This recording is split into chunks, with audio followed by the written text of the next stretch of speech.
Hello and welcome to your Empowered Astrology forecast with yours truly, Sarah McCallum, the Cosmic Finder, and this is for the week of August the 12th, 2024. So I really want to preface this Empowered Astrology forecast with a little bit of awareness around the potential for irritation, frustration, and challenge this week.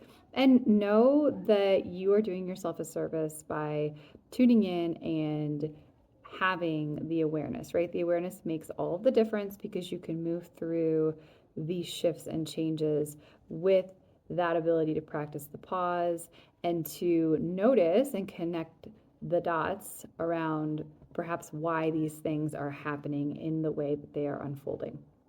So the moon will be waning this week, gradually increasing in light and making its way to a potent full moon that we will celebrate at the very beginning of next week. So again, you may feel some of that heightened alertness as we witness the growing light that is out in the evening hours. At the beginning of the week on the 14th, we will have Mars conjoined with Jupiter. Anytime we have Mars in the mix, we've got this energy around really using our body and our strength in order to get what we want out of life. So this strengthening between these two planets could hold the potential for tension. We want to lean into some movement practices here, some breathwork practices to blow off steam, to channel our inner fire, and to work with this energy in a productive rather than destructive way. On the 14th, we're also going to have Mercury retrograding into Leo. So it's already retrograde in Virgo, but it will shift signs. And of course, it's moving backwards. So it goes from Virgo into Leo rather than Virgo into Libra. And again, Leo is a fiery sign. It is a prideful sign. It is an egoic sign. So you may notice that there is potentially some drama here in the mix around the ego. And if you want to work with this energy in a positive way, tap into your creative practices. What do you do to feel creatively self-expressed? This could also involve movement or dance, and it would be a really good idea if you feel the urge to get outside and move your body. On the 15th, we will have a square between Mars and Saturn. And, with Saturn, we are always really kind of shown where we need to mature, where we need to accept that we have limitations. So there can be some tension for change with the square. And with the energy of Saturn specifically in Pisces, people could be extra sensitive. So it's wise to be gentle with ourselves as well as others midweek.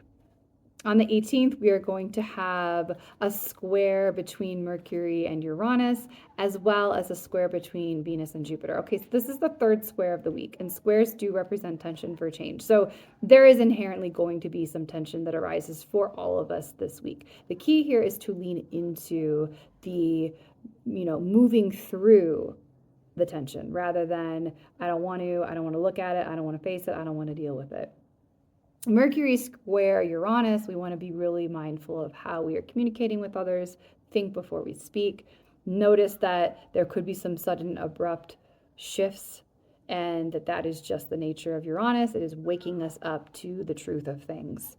With Venus square Jupiter, I could really see this at the end of the week as perhaps a day where we feel like, wow, it's been kind of rough. I just want to indulge. I just want to let go. I just want to throw caution to the wind. So yes, of course, treat yourself, like take a nice long bath or make a really yummy meal, but beware of overindulgence while there is a square here between Venus and Jupiter.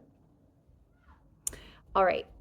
I am going to include in today's Empowered Astrology forecast a card for you all from the Shaman's Dream Oracle deck, and it came through the message around straddling worlds or wandering between realms.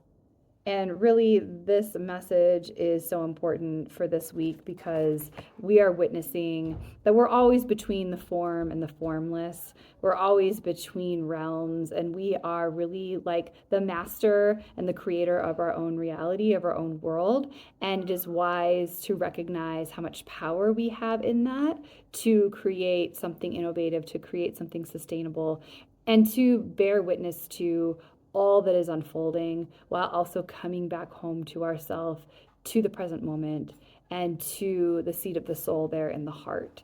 So I hope that this is all very helpful and supportive as we move through this summer's astrology. I wish you a beautiful week, and I'll be on to talk with you again soon.